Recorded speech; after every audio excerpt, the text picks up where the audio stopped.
Hello, everyone, and welcome to another episode of the Business Growth Show, where we talk about all components of business and how to utilize them for exponential growth. My name is Athin Cassiotis. I'm a serial entrepreneur, international speaker, results strategist, business coach, mentor, and consultant. Today, I have an awesome guest. He's an entrepreneur, speaker, author, Your Empire buyer's agent, property renovator, property manager, property investor, and TV host. He's one of Australia's leading independent property experts, where he empowers Australians to build secure wealth through property. Welcome, Chris Gray, and thank you for being on my show. Hi there, how you doing? Thanks for having me. Yeah, awesome to have you here, Chris. And, a lot of, accolades and what you've achieved, everything of what you've done, you're a very successful entrepreneur. So, for those people who don't know who you are, please introduce yourself by telling us about you and your journey. Yeah, sure. So the really quick story is an accountant by trade, grew up in the UK, started investing at 22 and basically worked out that a 3-bedroom house was cheaper than a 1-bedroom unit. And that was because I could rent 2 rooms out and effectively live for free. And that's been my mentality all the way through. So got to 27, moved to Sydney, Australia, best place in the world. Ended up at Deloitte's, 31, had 6 properties worth about 3.5 million. The market was going up about 20%. So I was making about 600 grand a year, but 80 grand as an employee. And that's when I decided that it's time for me to give up full-time work. So I was a good enough accountant to realize that 600 grand for doing nothing was better than 80 grand at work. So basically gave up work for a few years. People asked how I did it. So I started telling my story, then got on TV. I was doing some extras work just for the fun of it, and got a host on Channel 9's My Home TV. And then people were saying, "Oh, kind of teach me how to do it." And then I got some wealthier clients and they said, "Look, I don't want to learn how to do it. I'd rather pay you more, just do it for me." So in 2008, I started up a buyer's agency called Your Empire. And basically all our information we give away for free. So most of what I do these days is actually for free, seminars and TV and giving away books. And most people will go off and implement it themselves, or most people will actually do absolutely sod all and don't do anything. But other people will go and implement it. And then the wealthier ones will just say, "Chris, look, I don't want to deal with the agents. I don't want to spend 10,000 hours being the expert. Can I pay you a fee and just do it all for me?" And obviously whatever they pay us is a fraction of what they earn. So I'm now turning 50 this year. My portfolio, hopefully at the end of the year, will be about 20 million, roughly about 50 or 60% geared. And my thing in life is to live life. So I assume I'm going to be dead tomorrow. So I've got to live life for today. And so I don't really have a bucket list. And I haven't got the biggest business in the world. I haven't got the most profitable, but I earn a lot of money per hour worked. And that's what my life's all about, is having fun and enjoying life. Yeah, awesome. I love that. What an amazing story. And I've heard it a few times, and, it just shows that, when we look at things a different way, and, how powerful, property is and everything of what you do. And I love that your analogy of, enjoying life, because that's what it's all about. It's not like I'm going to work hard and not do anything for 20 years and hope that I can do it later. We've got to do it at the same time of, what we're doing there. And that's the thing, is a lot of it's contrarian thinking. So I typically do the opposite to what most other people do. And it's not because I'm super clever or anything. I understand basic mathematics. And that was where the 3-bedroom house versus the 1-bedroom unit came from. Is there was no books, TV shows, didn't have parents to educate me along that, but I understand basic maths. And being an accountant, I've got no emotion. And so those numbers tell me to do the opposite to what everyone else does. So at Deloitte's, I was surrounded by people that earned $500,000, $1 million a year, but they were tied to their house, tied to their job, tied to the private school fees and flying business and paying cash for it. And I just thought there's got to be a better way, because I don't want to put in those 40 or 50 years of work.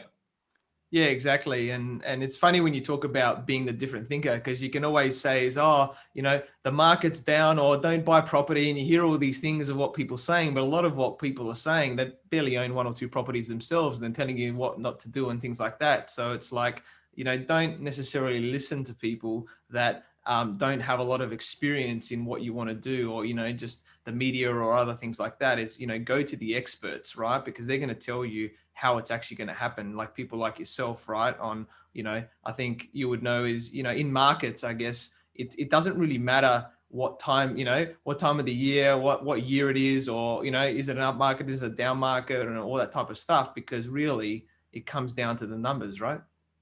Exactly. So what I always say in property, people always want five things in property. They want high capital growth, high rental yields. They want low mortgage rates. They want easy to buy property and easy to borrow money from the bank. And you never get those five things. And so my rule is I buy when I've got the money to buy, I can get the money from the bank. And I've got the working capital or the cash deposit that I can hold on for the first few years. And I've got to have the mentality of holding on for 10, 20 or 30 years. So I've bought in the GFCs, I've bought in the booms, but if I'm holding for 30 years, it doesn't matter. Like the first property I bought in 99 in Australia when I got here was 360 for a 2-bedroom unit, 180 degree views of the ocean. And everyone said, oh, Chris, you've overpaid. You POMs have got no idea. It's going to crash after the Olympics. It always does.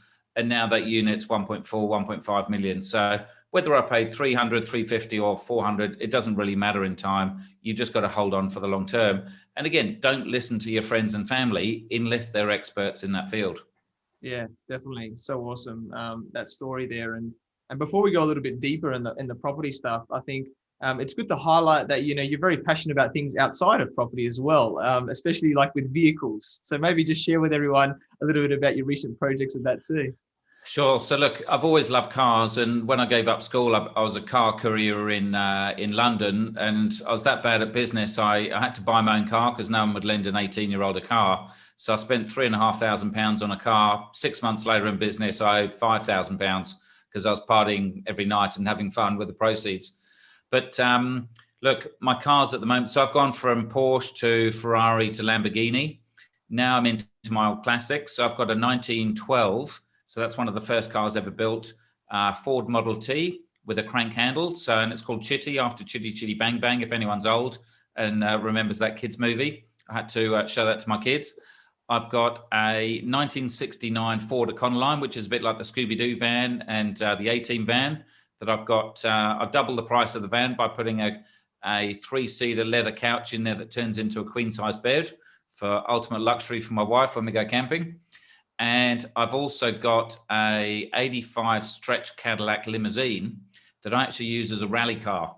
And people say, oh, you can't rally that. Well, I'll rally it through the outback for a thing called Shitbox Rally or Mystery Box Rally, where the founders have raised about $20 million or $25 million for Cancer Council. And we started off at some point in Australia, and we go on 2,500 Ks through the outback raising money for charity. Absolutely amazing fun. I break down more than I kind of pass it. But I thought it's easy in a small car, so why not make it harder and do a stretched limousine? And even all the engineers that put in roll cages and racing seats, they say you can't take this through the outback, but it's always good to prove people wrong. Yeah, I love it. So awesome story, and what you're creating out there, and like the contrarian thinking of what you do. It's really cool, and it really shows that you can do anything. And like you said, you can have fun, right? It's like by you building your empire and doing these things, it's like I can build these things and have fun and give back to charities and everything else because you've been able to do that. So really awesome. I'd love to go for a cruise in that at some point, Chris. I'm and sure. look, it's not about the money. So I mean, before I had a 750 grand Lamborghini in orange, and then I turned it purple Lamborghini. But I bought it secondhand, so I paid 250. And so there's some people hung up on you've got to have the latest car. It's got to be brand spanking new. I don't mind driving secondhand cars. The Lamborghini actually appreciated. I drove it for 7 years, did 40,000 Ks and still sold it for a profit in COVID. But now I'm driving really old cars.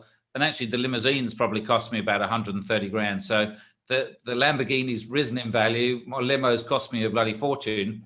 But it doesn't matter. It's not about the money. It's about having fun. And if people say, oh, you can't afford a brand new car, well, who cares? I don't really care. Yeah, I love it. It all comes down to the numbers in the end. I'm the same. When you buy a new car, you walk out the car show. It's just it's depreciated, and how much in value could be 30% depending on what the car is and everything like that. So I'm definitely all about that as well. And if we just touch a little bit on the numbers, you mentioned obviously your accountant background, and a lot of CEOs, right? The most successful CEOs, a lot of them do have accounting backgrounds, right? So how do you think knowing a lot of the intricacies about accounting has helped you on your business and investing journey? So like accounting is great because it's basically understanding numbers and wealth. So there's a lot of CEOs out there that don't understand a P&L. And sure, they understand they're entrepreneur, they understand how to get revenue, but they don't understand the P&L, which is pretty hard. But you don't need to be an expert. So again, a lot of people said to me when I was younger, oh, you're lucky you're an accountant. Well, it wasn't luck because I did a full-time job I was at Kodak Finance in the UK. And so I worked probably from 8 till 4:30. Then I drove up to central London every night, which was about an hour's drive. I studied 4 nights a week at night school, probably from maybe 6 till 9 o'clock, and then drove back home. So I got back home at 10. And then over the weekend, I had to study as well. So, and I was property investing at the same time. So it's like someone says, oh, you're lucky you're a doctor. What? But you're lucky that you went to college for 10 years while everyone else was at the pub, kind of having a good life. So I'm still not a great accountant. I failed tax 3 times, but I've just got that good understanding of numbers. And with the accounting qualification, you do a bit of law as well, which is a good thing to know as well. So I think it's a really good rounded subject to help people both in business and property investing. But look, you don't need to be an accountant. You don't need to spend 5 years at college doing that kind of stuff. But it's just basic numbers. But if you're not good at numbers and you're more into visual stuff, pay someone to do that. And that's the thing. So this is why I'm really free and I've got lots of free time is I just think there's better experts. So even accountants, I pay people to do the stuff because it's just not worth being that expert.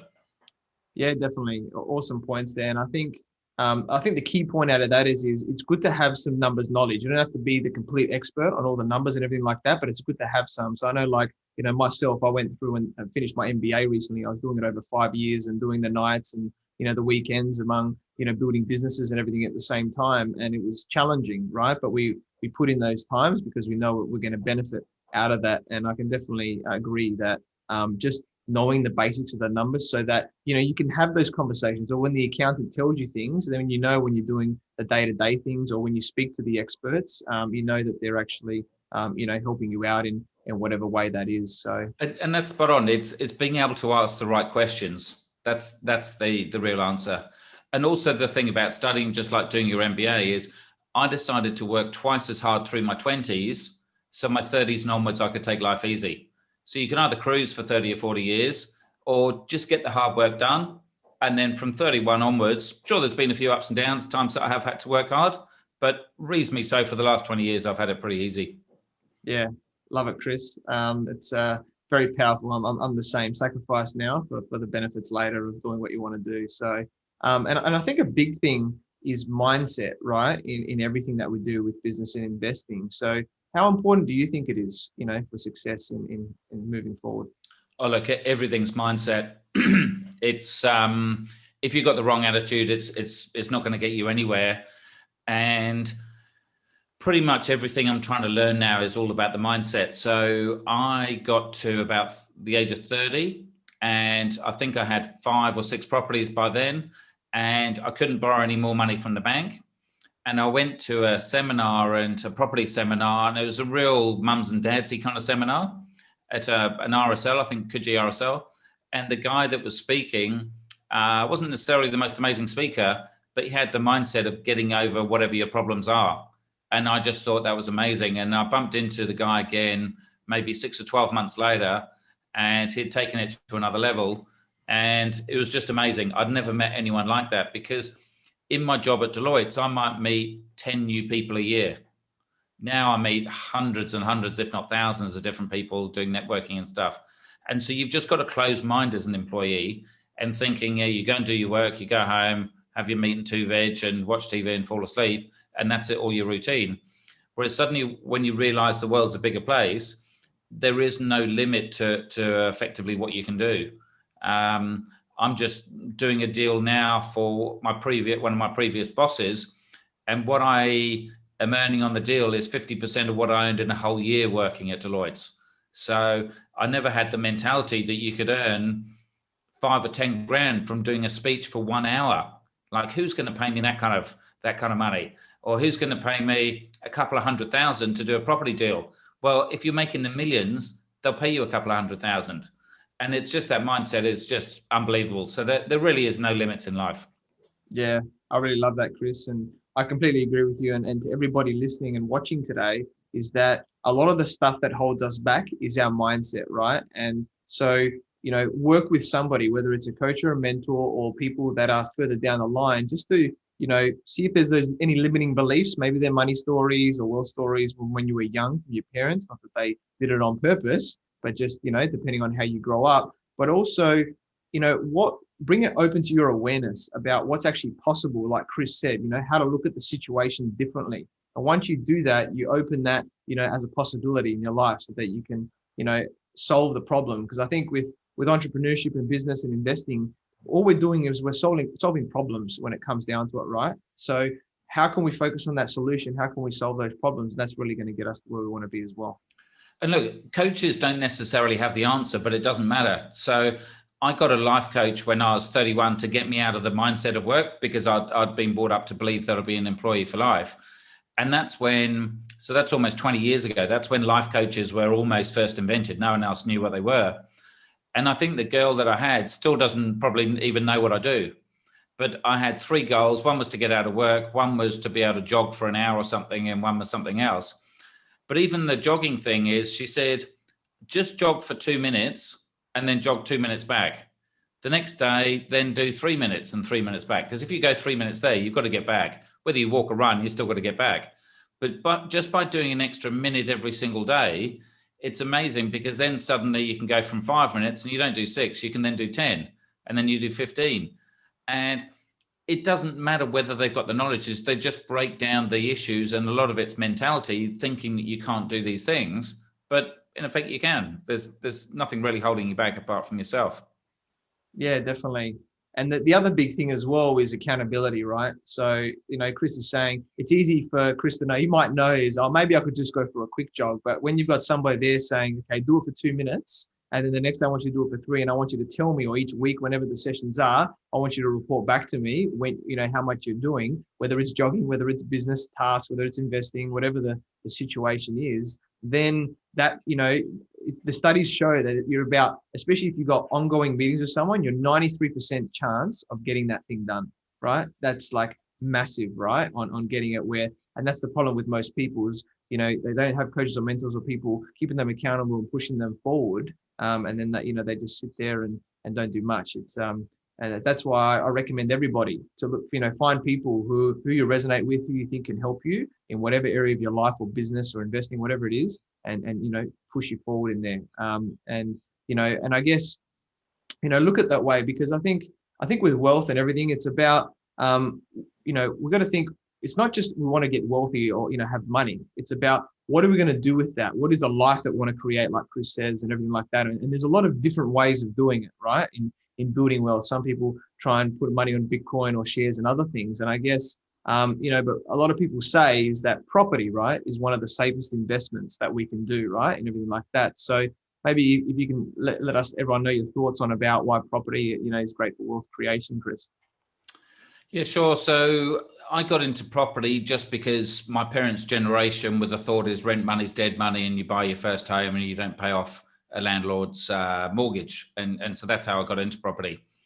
And the more I got into it, then the more I realized that this was the way, because normally in the UK, you could borrow 3 times your income, which is similar to over here. I earned £10,000, so I could get a £30,000 property.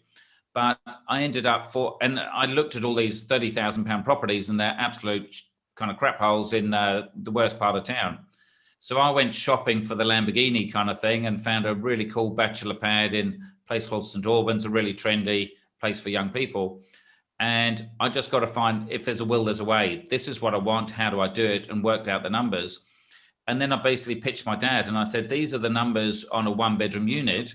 And then these are the numbers on a 3-bedroom house, renting 2 rooms out. And the rents were about 12% in those days, which was massive.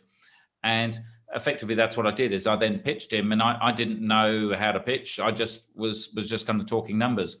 And I ended up buying a £100,000 property for 80,000 because I was in a good negotiating position. I wasn't in a chain, which is the way they transact over there. So I basically made 2 years' salary overnight and lived for free. And then I worked out later on, I could actually refinance, and I got a free Porsche. So by the age of 24, I had a free house and a free Porsche. and I still only earned 10 or 15,000 pounds. So I wasn't a big income earner, and it didn't take me any time either. And so this is the thing I love about property. It leverages your money. So to buy an 80 or 100,000 pound or dollar property, you're not putting down 80 or 100 grand. You're putting down maybe 5 or 10 grand. And it took me no time to manage that property. So when I made that initial 2-year salary overnight, that took no time. And then when it grew over the next few years, and now it's worth maybe 500,000 or 600,000 pounds. So that's the thing that I really love. And also there's no limit. So my portfolio now is about 18 or $20 million. It's still, and I've got properties, say about a dozen in Australia, still a couple in the UK. And I reckon it takes me half an hour a month. So I've got an Excel spreadsheet. I know when my rents come in, and I double check that the rents come into the bank account, and I double check that the mortgages are going out and there's enough money to pay the mortgages. And so if that portfolio grows at 5 or 10% a year, which I believe it will over the long term, that makes me maybe $1 or $2 million a year. Compare that to my business, which I'm in. And even though I don't work too hard in the business, it's still, I'm putting in a lot more effort and I'm paying tax on the earnings, whereas I'm not paying tax on the property because I'm not selling it. So these are the things I love. It leverages time, leverages money. It's tax efficient because I'm ideally never selling. And if you buy the right properties in the right areas, so I'm buying the Coogis, the Bondis, the Manleys, the inner city blue chip properties, sure, they're expensive to get into, but generally they don't rise and fall with the market. They're pretty kind of GFC or COVID free, that they don't really change too much. They don't double overnight, but again, they don't halve overnight either. So yeah, I think it's all about quality and being in there, and I'm in there for 20 to 40 years or so. So thinking long term all the time. Yeah, I love that.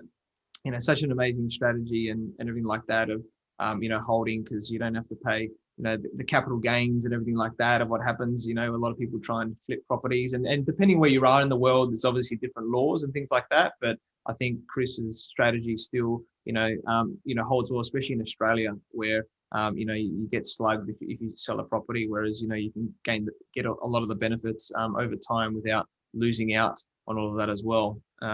And I guess for those people who don't know exactly, because it might be new to them, what a buyer's agent is. So maybe explain to them and the benefits, I guess, of using somebody like yourself.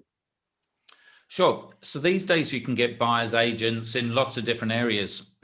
So for an example, I went to buy my wife a car a few years ago and we used a buyer's agent because I don't know a lot about cars.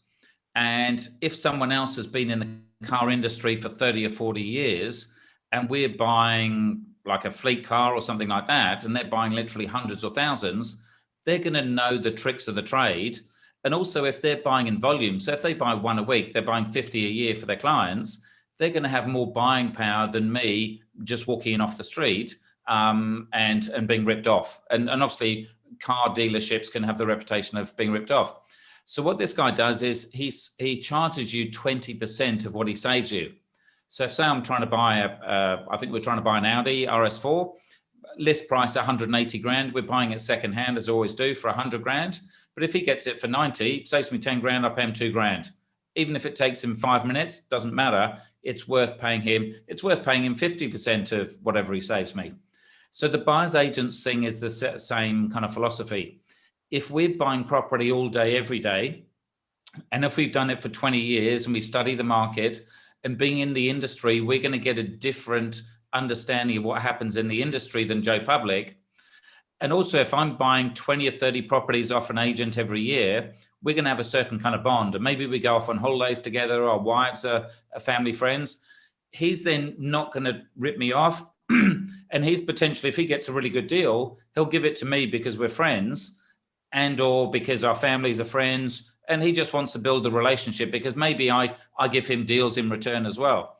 Whereas if you're a man off the street or a woman off the street and you're just one of many, if you go and offer on a property, he doesn't even know if you're going to come true with that money the next day and come in with that contract.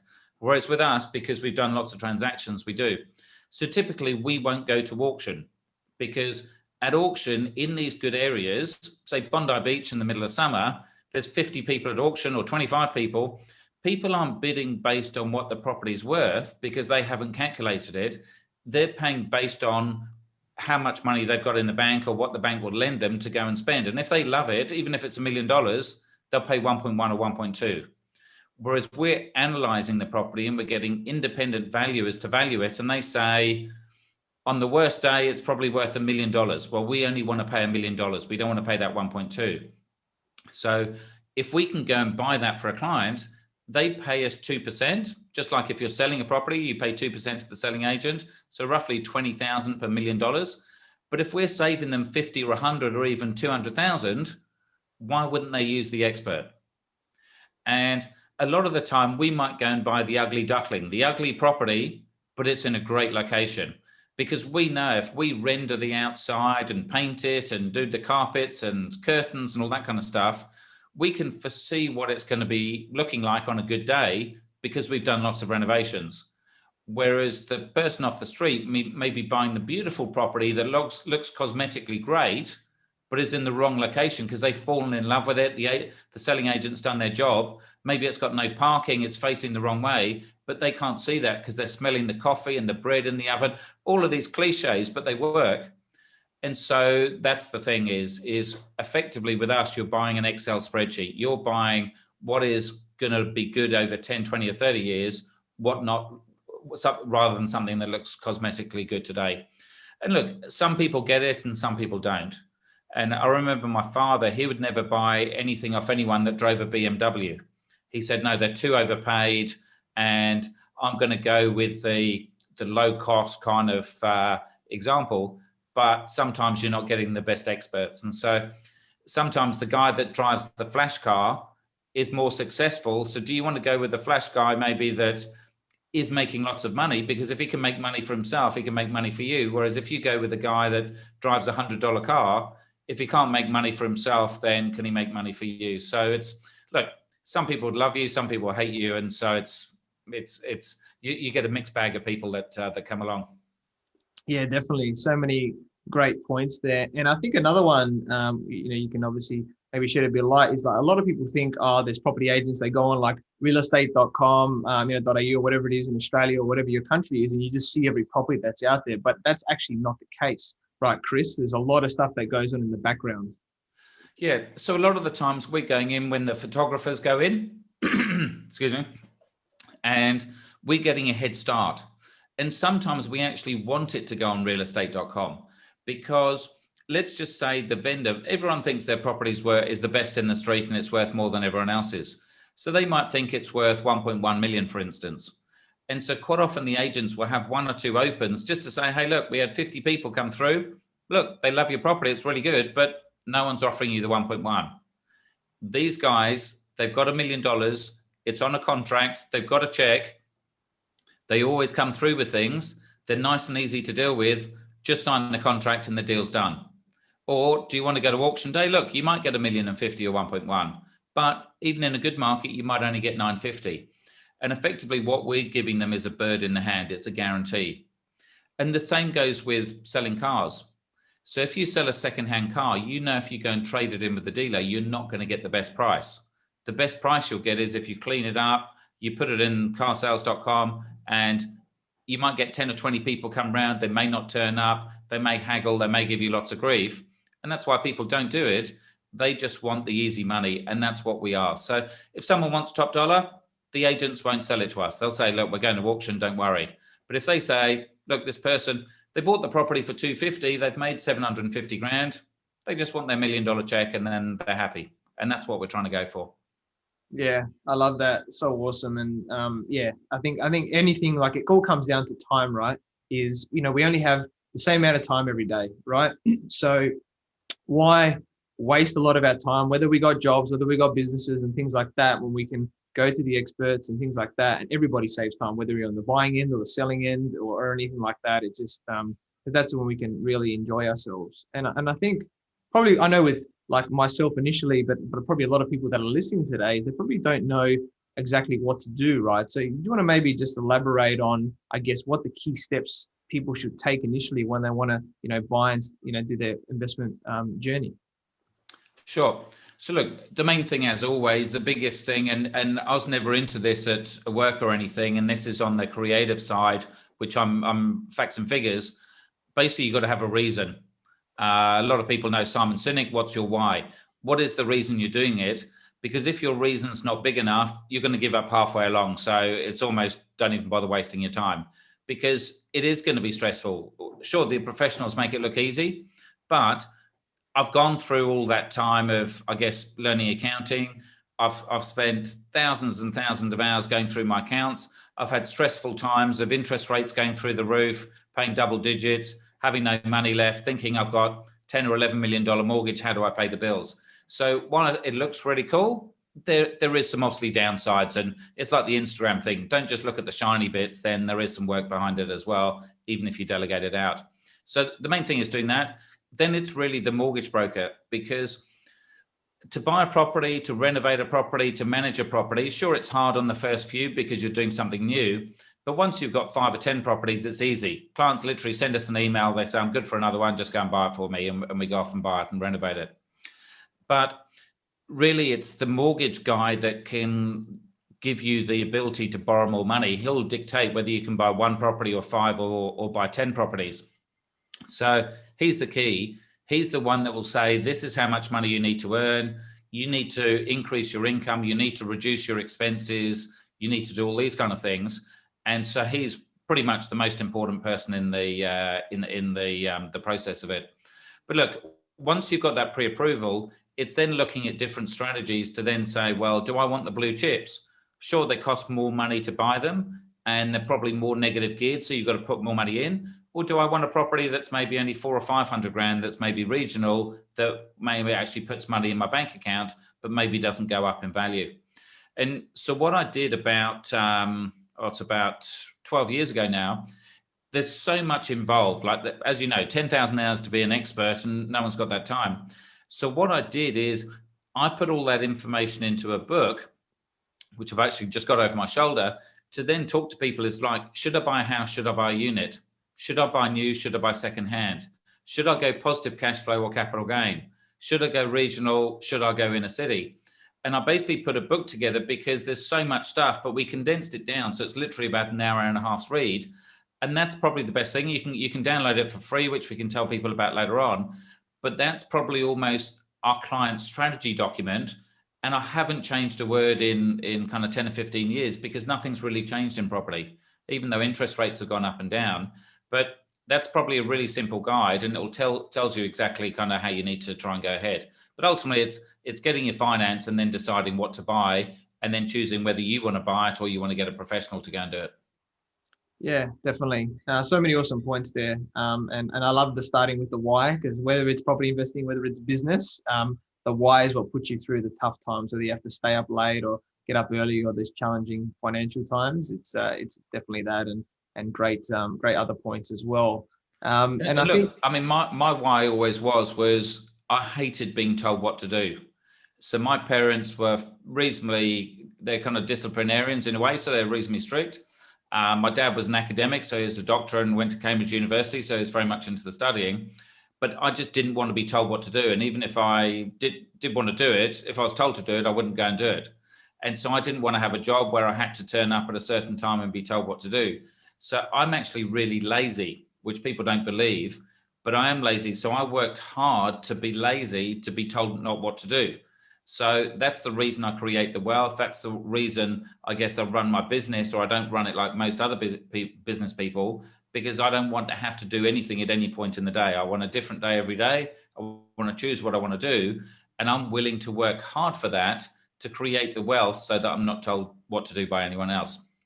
Yeah, I love that, Chris. And I guess if people are, initially, and I definitely recommend, you and your services that you do, but if people are looking at it just for themselves about, basing it on your strategy, from your book and everything else like that, what should people watch out for when they're looking at, investing in property? Look, I guess like with a lot of assets you can invest in, you can lose a fortune. The downside of property is there's so much money involved. So if you get it wrong, you can lose a lot of money, and especially with that leverage. So you might have a 50 grand deposit, you might be able to get into a 500 grand property, but if you overpay by 10%, or if it drops in value 10%, effectively you've lost 100% of your money. So it's a very, very dangerous thing. So it's a balance between having enough knowledge to not cause yourself any damage or so that you're scary to take some action. But obviously don't wait to have 100% knowledge, because you're never going to get it and you're never going to jump off the fence. And probably one of the great things with property is normally if you make a mistake in property, if you can hold on long enough, time kind of heals most of those kind of issues. Probably not if you bought into a mining town or something really scary, or maybe a lot of off the plan or something like that. So you can lose a lot. But generally, especially if you buy something that you'd kind of live in. So even though as an investor, I want to have no emotions and I'm not going to go and live in it, when people buy their own family homes, they generally don't make a mistake because they understand it. They've generally done lots of research or seen lots of properties because they're going to live in it themselves. Whereas they'll go and fly interstate and go and buy a investment on a whim. So having that mentality of I'm going to live in it isn't a bad thing to kind of make sure you don't go too far wrong in a way. Yeah, I love that, because if we want to live in it, then other people want to live in it. Because in the end, that's what's going to make sure, because we want the rental income and everything like that, to make sure it happens. And then it comes down to, there's obviously different things that we can get. There's different lenders, I guess, that we can use as well. So you've got like big banks in your areas, but there's different lenders. And I know in Australia, there's things like lenders mortgage insurance, and you can get like rental insurance and things like that. So there's different ways, I guess, of, allowing that to happen and protecting ourselves to an extent, because you never know what's going to happen, like Chris said. And I guess these little things can help us in those times. A little bit extra we spend now could be potentially a big saving down the track as well. And again, it's like you say with the coaches and the mentors, you either pay with experience, i.e. by getting a coach or a mentor, or you pay for your mistakes. And they generally say then paying for experience is cheaper. So it's up to you. Definitely. And it also cuts down the time, right? Like if someone was going to do it themselves, and potentially even if they use your book, right? And let's say they tried to do this trade themselves, it could take them, let's just use an example, like 10 years to maybe buy 3 properties, and they think they're all good. But like, if they got you in there and you're doing the numbers really well, and exactly the right properties to get and all this sort of stuff, they could potentially have 5 or more properties, over those 10 years. And that's the difference, right? And then by that, it could be more. Then by that time, you're leveraging better, you're having the life that you want quicker and everything like that. So invest the money, invest the time now in getting those experts, that knowledge, that strategy, so that you get to where you want to be quicker. And whether you want to be lazy like Chris or anything else, enjoy that life, on your terms as well.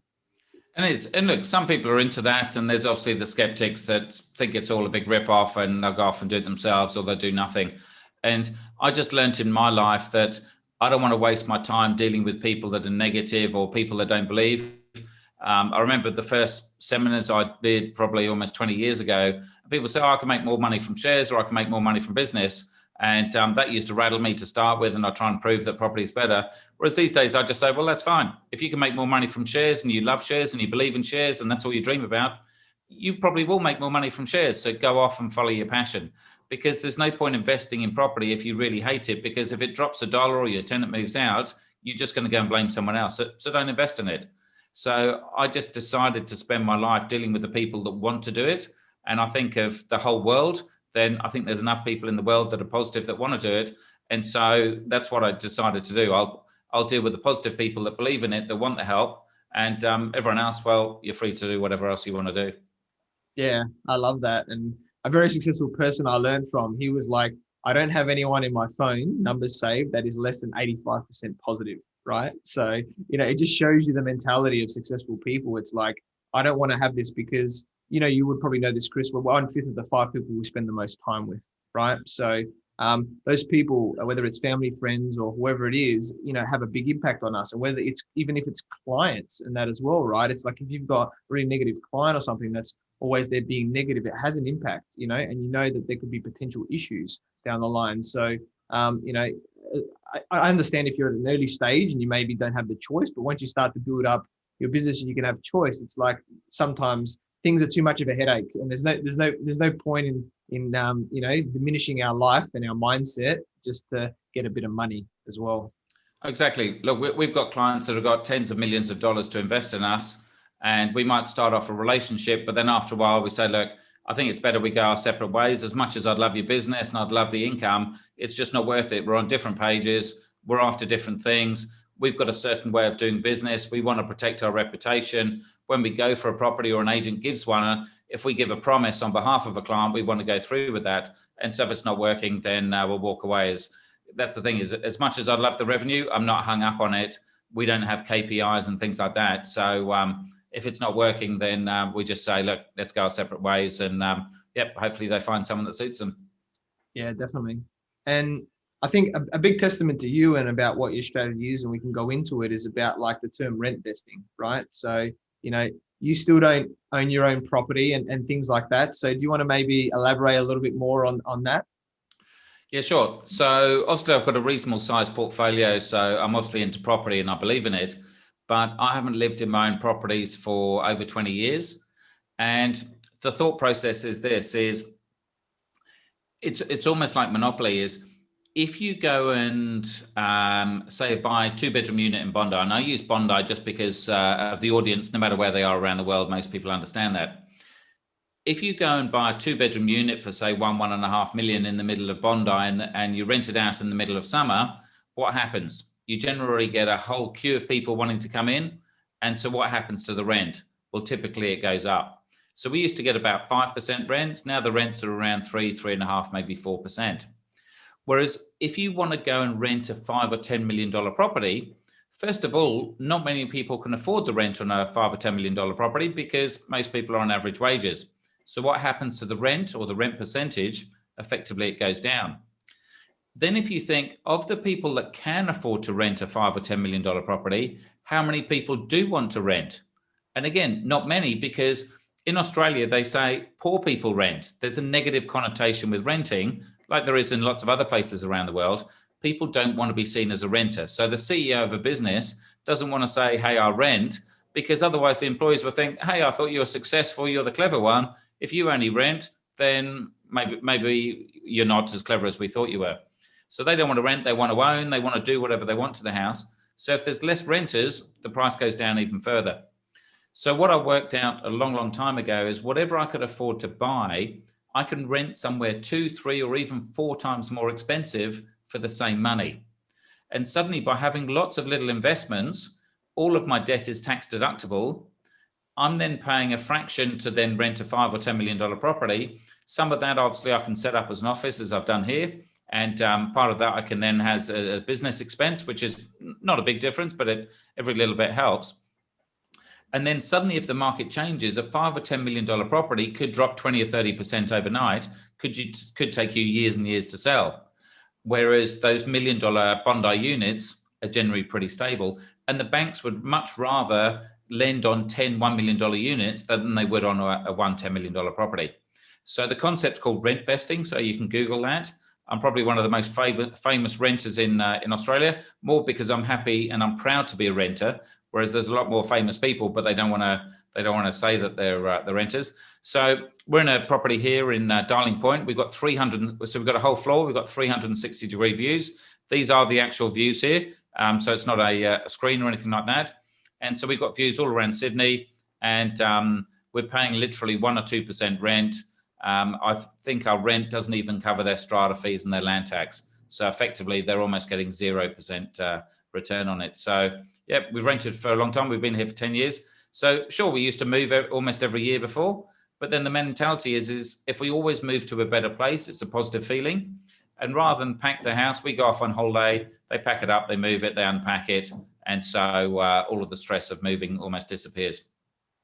Yeah, I love that. I love the mentality of let's go have a holiday, get other people to do it and really enjoy it. And I think, I think the interesting one is about our partners, right? Women, and women like to, this is probably where the challenges are of the men that I guess want to go down this journey. And it's just getting them to have the awareness and the understanding that this strategy is really for the security of the wealth of the family and, the generations that come as well. Because a lot of people think, oh, we need a home so we can have our kids, but actually by doing and renting and investing, we're actually going to be in a much better position to be able to do that as well. Well, sometimes it's the females, sometimes it's the males. So we've got a whole wide range of different clients. And sometimes the females come in and say, oh, my husband's the ball and chain, and he's adverse to debt, and he hates change and he won't come along. And then other people say, it's the men saying, oh, my wife wants to nest and build a thing for the families. And look, my main thought is this is just part of my strategy. So some people say, oh, I can't buy a home through Chris because he doesn't own a home himself. But there isn't one strategy that suits everyone. We say, take whatever bits you like of the strategy. So we've still got clients that buy homes. We've got clients that buy holiday homes, which is much more of a luxury and a speculation type thing. But it's not make or break. If your one dream in the world is to own your own home, to nest, to do whatever you want to it, and you want to live there for 30 or 40 years, and that's what my mum's done. She's been in the same house for, I think, 45, 46 years now, and that's her one thing. That's what she doesn't aspire to have cars and planes and luxuries. She just wants a house because she entertains there, has all the cousins over and the nieces and the nephews. So it's whatever works for you. But for me, I like trying lots of different houses and trying lots of different suburbs and being in a house that I don't want to spend 5 or 10 million on. So it's whatever works for you. Yeah. And I think when we recently met, a little comment that you made to me came out to me is that if you've got a family, depending on what the age of the kids are, you have different needs as well from the family. So do you want to maybe just elaborate a little bit more on that as well? Yeah, sure. So when we first got married and had kids, we live in the eastern suburbs in Sydney, and a lot of the units are kind of 3-story walk-ups. And I lived in a place on the beach. It was like a townhouse, literally on the beach at Cliffbrook Parade and Gordons Bay. Absolutely amazing. You could have parties there till 1 or 2 in the morning, and because it was cut into a rock, none of the neighbours could hear you. But it wasn't exactly pram friendly and stuff like that, and especially if it's raining or something. So one of the first houses we moved into when we had kids, it was to have an internal garage so that if it's tipping with rain, you've got the shopping, you've got the kids. First of all, you can't leave a kid in a car by itself anyway. And so it's then trying to take the kid and the pram and the shopping and everything else. Whereas when it's all part of your house and it's a driving garage, then that makes life a lot easier. Then I found when the kids were kind of crawling and then running around, then they wanted a bit of a back garden. And so you want a bit of grass. Then after a while, they're not so much into that. Then they may be into the pools. And as life goes on, then it's maybe more nearer the schools or nearer the beaches. And certainly when you get to private schools or secondary schools, then it's about being close to transportation and stuff. So lots of things changed, and renting gives you that flexibility. Whereas every time, even if your house is capital gains free because it's your owner occupier, even if you sell $1 million property, it still costs you like 3 or 4% to sell, 5 or 6% to rebuy. So you're throwing away 10%, which is $100,000 per $1 million. And that could be a deposit on another investment property. So by us not having our own home, we can keep accumulating our investment properties, almost like going around the Monopoly board. Every time we go around, pick up another property, and then we go and rent the hotel in Mayfair or Park Lane. And look, it works for us, doesn't work for anyone else, doesn't work for everyone else. But the main thing is open your eyes to it. Go and see what a $5 or $10 million property looks like that you could rent rather than own, and see if it works. Try it. If it doesn't, move back into your home again.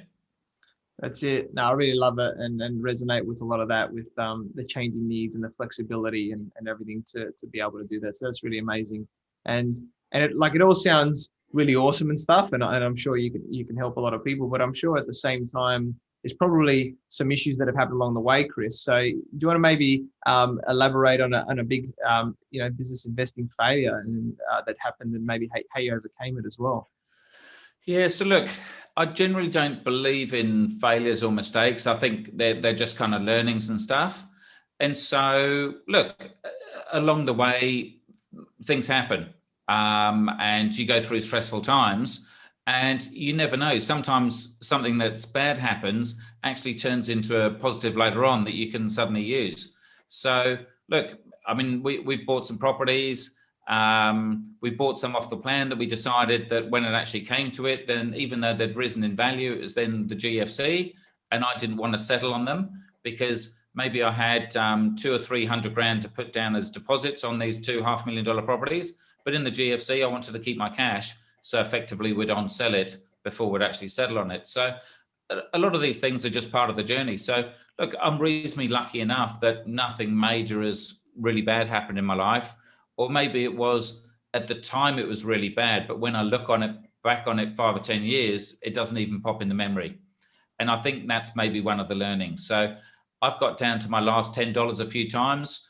I've had so much debt and I've had no way out. I thought the only way is to have a heart attack and have the insurance pay me out, and hopefully I'll survive, and that works out. But then looking back on it 10 years later, it's like, oh, it wasn't that bad. It was, just some ups and downs. So I think the main thing is if you've got that why, you've got no choice. And maybe that's why I've done pretty well in life is I've been in debt since I was 18 or even 17, even though legally you can't do it till you're 18. And because I've had such a big mortgage, it's the forced repayment. And that's what a lot of people love, I guess, their employees or their kids getting into debt and buying a family home, because it's forced repayments. You're always going to pay your mortgage, and the other things might go out the window, but you'll always cover that roof over your head. And because effectively for a long time, I've had effectively 14 mortgages for most of my life, that's why I get up. That's what motivates me to work in a way, because I need to pay the mortgage and I need to refinance and do stuff. Whereas if I didn't have those, I'd probably be 200 kilos and even fatter and lazier and do nothing, because I haven't got a reason to get out of bed to have to go and do something. Yeah, I love that. And you have a great mindset, for everyone that's listening, whether it's business or property investing, to be like, whether a door doesn't open or whether a door is closed, it can be for a reason. You look back on it later and go, okay, I may not have done that. Maybe you didn't get that deal. Maybe you didn't get that property, but then another better thing came on later down the track or something like that. So always have that abundance type of mentality that, things happen for a reason when you have that positive thing there as well. And Chris, I guess if we were to simplify something just really simply, if you could just give one piece of advice to all of the entrepreneurs and potential investors here listening, what do you think that would be? I think the biggest thing is the Nike advert, just do it. There's so many reasons not to do it. And I hear my friends say it all the time. And generally, I don't do a lot of business with my friends because they're too close and they don't use me. And I wouldn't necessarily kind of work with them either. Is you just need to go off and do something. And like we said before, is you need to balance being reasonably educated with kind of having no education and making silly mistakes. But if you don't get into the market, you're never going to benefit. And there's all these people around the world that says, the property market's going to crash and wages aren't keeping up with inflation and things like that. But property has risen for the last 50 or 100 years. Rather than bet your whole life against it, you may as well go with it. Because I don't know what's going to happen in 20 or 30 years. We didn't know what was going to happen with COVID. We didn't know about the GFC, but it all turned out all right. And the great thing about property is the governments and the banks have got a vested interest to keep the property market stable, because the whole economy is based around property. So when you've got the governments behind you and you've got the banks behind you, that's a pretty good backup. And especially in COVID, when they came out with those 6-month mortgage holidays, I thought that was a genius idea. It didn't cost the banks any money, didn't cost the government any money. Sure, it added a bit of interest to our mortgages, but who cares? Most investors want to go interest only anyway. So it didn't really matter. So I think the main thing is don't regret your life. Just go and do it. Until you do it, you never know what's going to happen. And I had no inclination whatsoever that I could achieve what I've achieved so far. I never thought I'd have the freedom. I never thought I'd have the material things I have. And not that I'm hung up on material things now. Like once you tick them off, a lot of the time you don't need it. But it's an amazing life. Australia is an amazing place. Both of us, you can see the harbour behind us. And it's so much fun, whether you're on a $10 tinny or a $10 million super yacht, it doesn't matter. It's just a good life out there. Yeah, love it, Chris. Such amazing, great points, and completely agree with all of that. And I guess we touched on a little bit before with your awesome book, The Effortless Empire. So do you want to let everyone know a little bit more about what it includes and what they'll get out of it? Yeah, sure. So look, I wrote it back in 2008, and this is when one of my clients said, can you buy for me? I don't want to learn. So we thought, rather than everyone take 2 or 3 hours of my time to just kind of get all my information all the time, let's put all the information in the book. Let's give it away for free. And then the people that read it and they don't believe in our services or haven't got the money or can't justify it, they can go off and do their own thing. And sure, I've given them lots of information, but at least they're not taking my valuable time. And then the people that have got the money, then they'll say, look, that's 95% of it. Come and have a coffee meeting. We'll go through the 5% to make it unique to you, build your own strategy based on your kind of risk rewards. And then we'll go and then put that into practice for you. So no matter whether you want to use this or not, I think it's a really, really good book. I review it. We've probably produced, I don't know, 50 or 60,000 hard copies, probably even more soft copies. And I haven't changed a word in 14 years.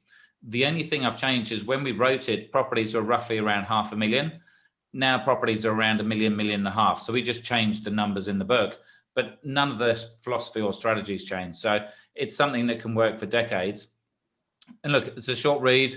There's no long words in there. I don't understand any long words anyway. And so, yeah, it's just a really good way to get a good idea on what is the right strategy for you.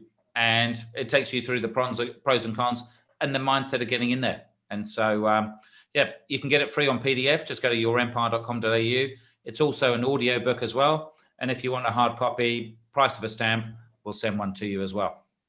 Yeah, I love it. I completely agree. It is an amazing book. I've read it. And what I really love about it is it's so simple.